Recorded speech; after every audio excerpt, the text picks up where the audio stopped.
Okay, gang, if you are like many of us and you are just about to start on your weight loss journey and you have absolutely no flippin' idea on what to do first, this video series is going to be for you.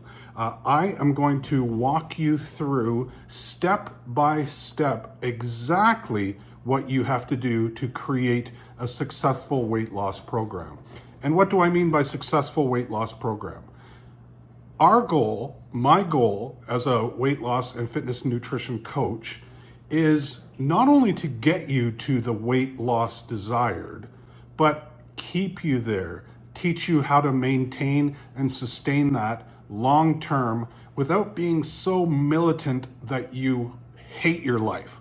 So what I'm going to do is I'm going to go through each single step one at a time. It might be painfully slow, but I guarantee you if you follow it step by step, you will lose weight. There won't be any excuse of I'm big boned or I've got a metabolic condition or I just don't have time. If you are that type of person, you're not ready for this in the first place. Your mindset has to be fixed 100% that you are ready to commit to a weight loss goal. Is it going to be easy? No, it's going to be challenging. If it was easy, everybody'd be doing it. But trust me, when you start to look better, feel better, function better, and add minutes and years and months to your life, then this is the win long term. So here are the things that you're going to need. I'm going to put a link to them in the description below for our Amazon store. If you want to jump on that, help support the channel. While you're at it, like, comment, subscribe to the channel. It really helps the algorithm and we truly appreciate it. So the first three things that you're going to need that are not negotiable: a digital kitchen scale, a digital bathroom scale, and food prep containers, preferably glass. A lot of people are getting away from the plastics and phytoestrogens and all that crap. So get decent glass storage containers, like enough of them. So you're not bombarded with the fact of, oh, I couldn't put my meals together because they were all dirty. Like grab yourself 10 of them or 15 of them. So they're all set to go and you can keep them into your meal prep rotation. Now, here are some things that you're going to need to download or have as a result of reaching that proper progress that we're looking for. You're going to download a calorie tracking app. Now, if you go onto the Apple Store or the Android Google Store, there are a million of them. MyFitnessPal is a very popular one. Carb Manager is a very popular one. Any one of those two, or any of them for that matter, will likely suffice. But what I want it to have for sure is a barcode scanner, which allows you to use your camera, snap a picture of the barcode, and it'll enter the food details in for you automatically. Now, this may seem like a bit of a tedious pain in the ass, having to track your food. But trust me in saying that if you don't know where you're at as far as calories go, you will never, and I repeat, you will never get the weight loss that you are desiring. It's just not going to happen because the window for weight loss is a small one. The amount of calories that you have above and below that will completely sideline your progress is very, very narrow. So I want you to carve out a period of time in your life where you're going to say, I am going to commit to this goal 100%. We've all been there, rushing, stressed, barely keeping up.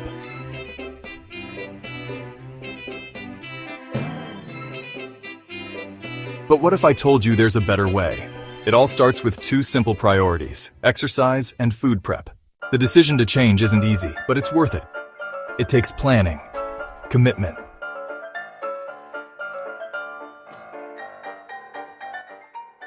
and a whole lot of alarms. But soon, the impossible becomes routine.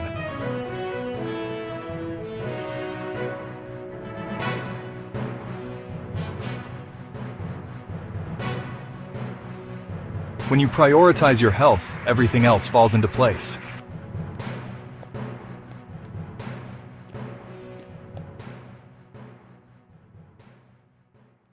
Now, I don't mean there won't be any breaks and you won't be able to have any tasty food along the way.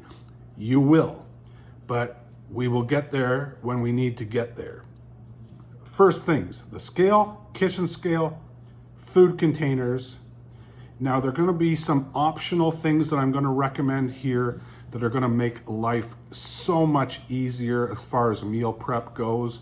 You may already have them. Maybe they're sitting in your kitchen cupboard gathering dust because you haven't used it. A rice cooker, very good. A slow cooker, you can put your stuff in it, hit the button, go away for the day, come home, it's made. Zero time, very little effort. An air fryer, fast, fantastic, cooks meat and vegetables perfectly. Rice cooker. So we got a slow cooker, a rice cooker. Baking pans are fantastic, something to cook in bulk. So it's got to be a fair size. If you're going to be making chicken breasts or fish fillets, you want to cook a large number of them to last you for several days. So you're not doing this over and over and over again, because you will run into that excuse that you tell yourself that I just don't have time and I'll just grab something suitable while I'm out.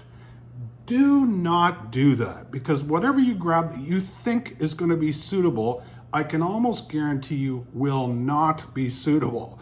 The calories will be way too high, the serving size will likely be way too high, and although you think that you're staying on track, chances are you're probably not. So rather than take the guesswork out of it, I want you to follow these steps so there's no guesswork. All you're going to do is plug and play into this program, and I guarantee you that you're going to get great results. So let's move on to the first thing. I want you to go online, and we're going to figure out how many calories we need to eat in a day. Now, in order to lose weight, we want to create a large enough deficit that's not too big that we're starving or too big that we're shutting down our thyroid function. We want a deficit of about 500 calories a day. And a 500 calorie deficit a day times 7 days of the week is 3,500 calories. Magically, the same number of calories in roughly a pound of fat. So if we are able to reduce our calories by 500 a day, or increase our activity by 500 calories a day, it will amount to a 1 pound weight loss per week. Now, we don't want to be overly aggressive. I would set that benchmark at roughly 1% of your body weight per week. So if you weigh 150 pounds and you're looking to lose weight, the goal is about 1.5 pounds. If you weigh 200 pounds, the goal is about 2 pounds per week. Anything greater than 2 pounds per week is going to be a little bit too aggressive for most people. And remember that we want this to be a long-term sustainable thing, that you do not hate yourself every moment through the process, because that's not the idea. Nobody's going to follow anything that sucks so bad that they just don't want to do it. And trust me, I know what it feels like. I'm going through a contest prep right now. I'm about 3 months away for Masters Men's Physique, old guy, 55 years old. So I know what it feels like to suffer a little bit when the calories are too low and your hunger hormones are telling you every moment of the day, hey, eat something, just have a little bit extra, it's not gonna hurt. Screw that, just gut it out. Trust me, the results are gonna be worth it. So the first thing we're gonna start with is to figure out how many calories our body requires on a daily basis. And I'm gonna pull up the screenshot on my phone here so you can follow along with me as well, to a website called TDEEcalculator.net. Total daily energy expenditure is what that stands for. And that, and this is the important part, is only a guesstimate as to how much you utilize in a day as far as caloric energy goes. It's a good place to start from which to make changes from.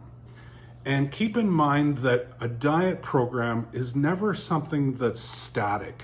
It never is a plug it in and forget about it type of thing in most cases.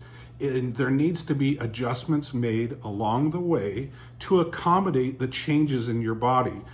As you lose weight, you will require less calories. So you're going to have to reduce the calories. If you get stuck in a rut or a plateau, you're going to need to do one of two things: increase the activity that you're doing, we'll talk more about that later, or reduce the calories that you're taking in, and we'll discuss that later as well.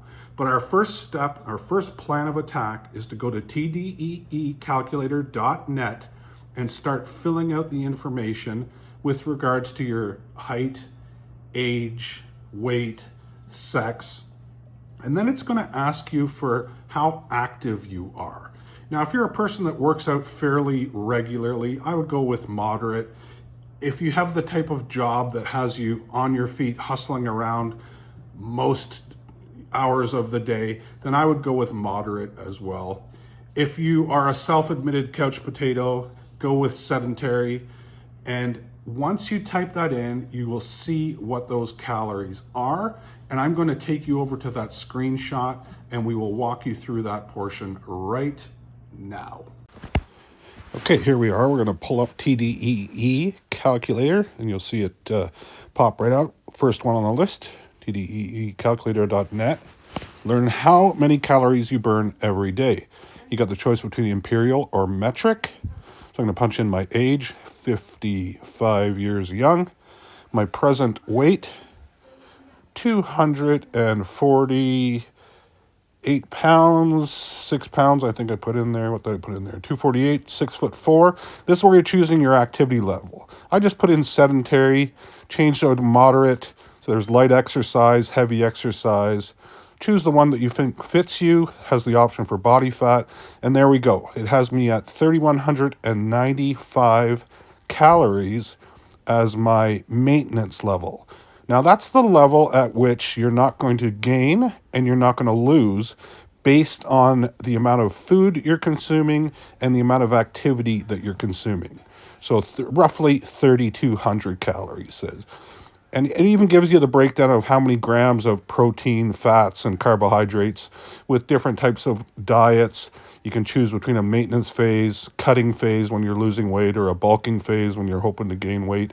We'll talk about those later. But the only two numbers that I'm really focused on for our purposes in losing weight is the total amount of calories as well as the total amount of daily protein, which I want to be about 1 gram of protein per ideal pound of body weight. So right now, you should have your baseline calorie goals from the TDEE app. And you can see mine was 3,200 for my present situation and weight. So we're going to flip things over now to whatever app you're going to be using to track your calories. And we are going to show you how that works right about here. So for this purpose, we're using the Carb Manager app from the App Store. So you go in and create a free account, and we are going to go down to the macronutrient calculator and goals. See there you can enter in your daily number of calories. So I was at 3,200 roughly. So you want to deduct 500 calories, so you're in that 500 calorie per day deficit, and enter that in. It'll let you enter in the number of proteins, fats, and carbs you want. I don't want you to worry about that other than just the protein. So I want you to adjust the protein.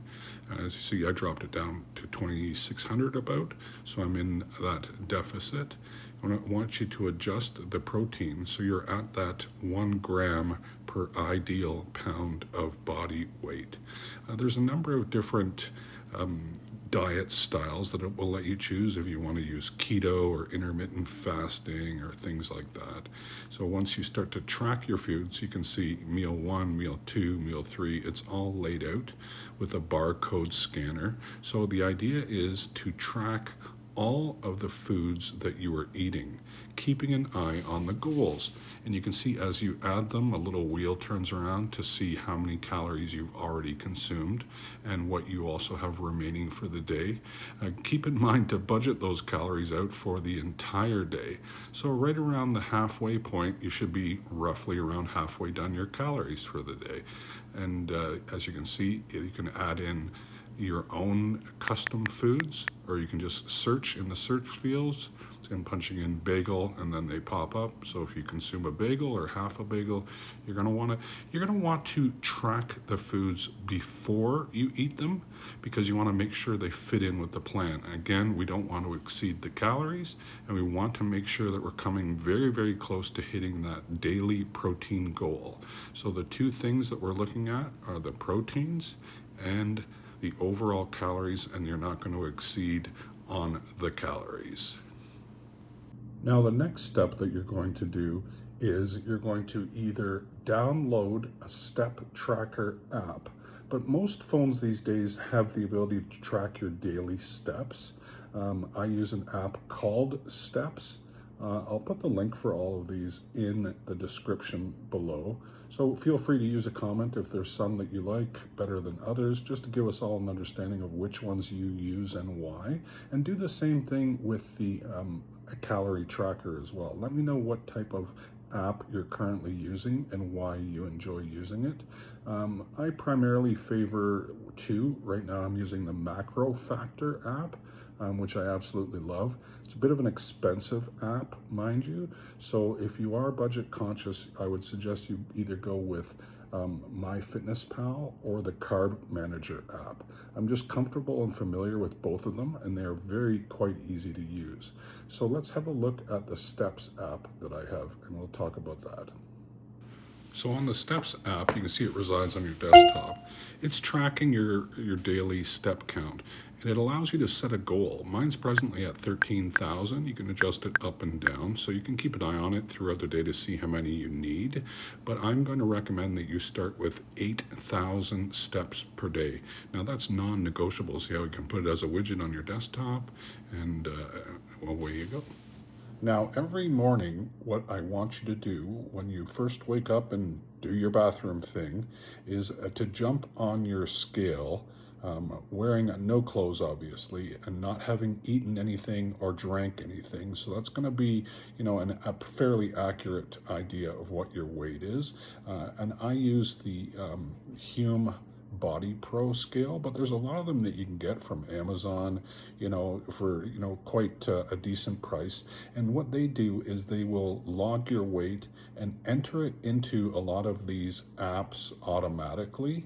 So it'll register what your weight is, so you can see what your weight is over a period of time.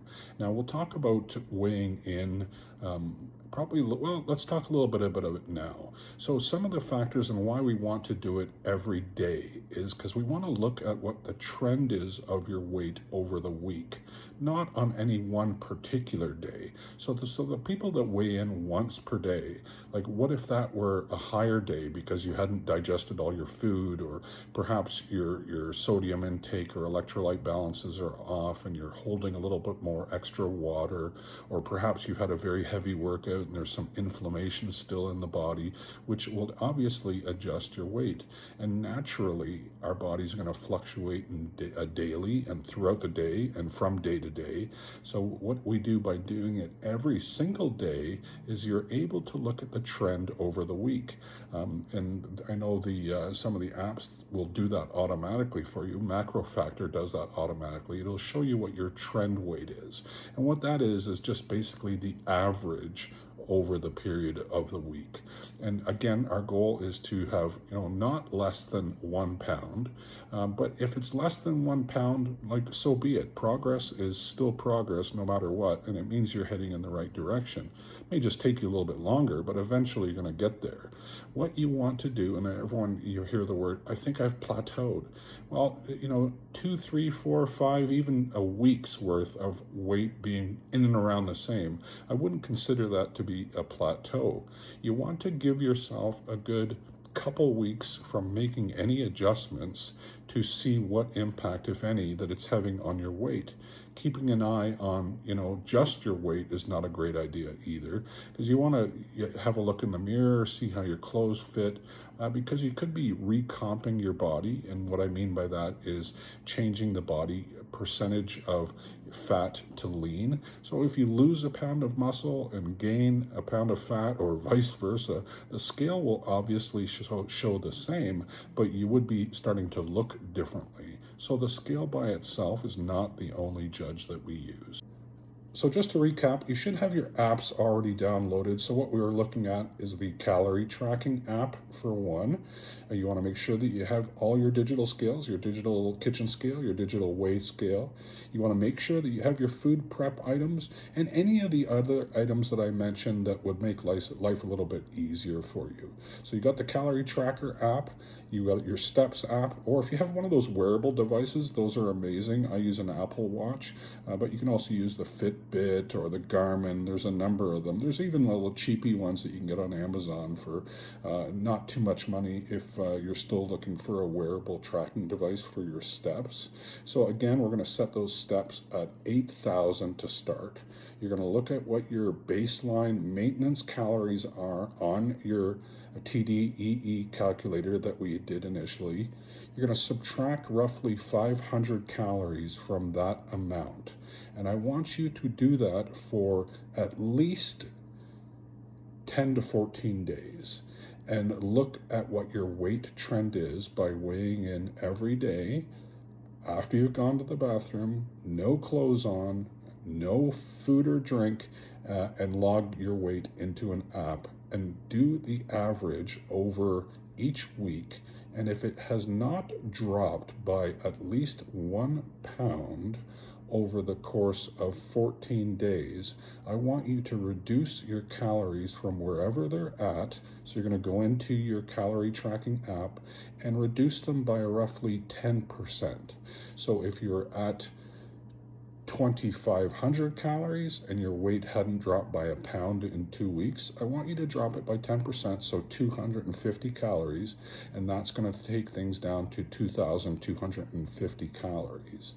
And also, you can consider increasing your goal step count by 1,000 steps. And roughly the average for steps is every 10,000 every 1,000 steps takes the average person roughly 10 minutes. So 8,000 steps is the equivalent of 80 minutes of walking throughout the course of the day.